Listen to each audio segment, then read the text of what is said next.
Hi అందరికీ, నేను మీ సూర్య. ఈరోజు నేను 10-15 నిమిషాల్లో స్వీట్ ఎలా తయారు చేసుకోవాలో చేసి చూపిస్తున్నాను. చూసి ట్రై చేయండి, చాలా బాగుంటుంది.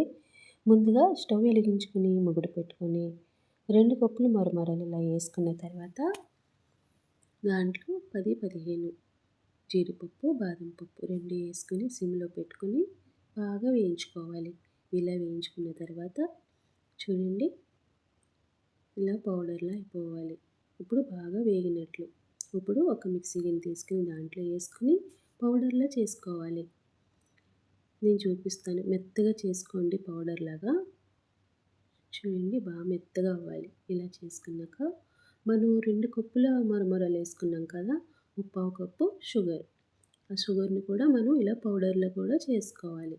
ఇలా చేసుకున్న తర్వాత ముందుగా మరమరాలు పౌడర్ని ఇలా వేసుకుని తర్వాత షుగర్ పౌడర్ని కూడా ఇలా వేసుకుని ఒక 1/4 కప్పు, అంటే చపాతీ పిండిలో కలుపుకోవడానికి ఎన్ని పాలు అవసరం అవుతాయో అన్నీ వేసుకోండి. దీన్ని బాగా కలుపుకోవాలి, అంటే చపాతీ పిండిలాగా ఇలా కలుపుకున్నాం కదా. దీన్ని ఇప్పుడు 2 భాగాలుగా చేసుకోవాలి.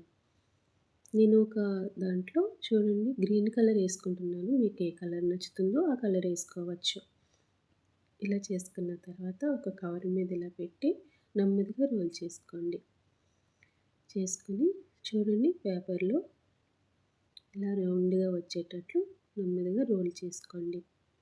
దీన్ని ఇప్పుడు ఒక 10 నిమిషాలు ఫ్రిడ్జ్లో పెట్టి తీసినాక నేను ఇలా కట్ చేస్తున్నాను. చూడండి, మన స్వీట్ తయారైపోయింది. ట్రై చేయండి.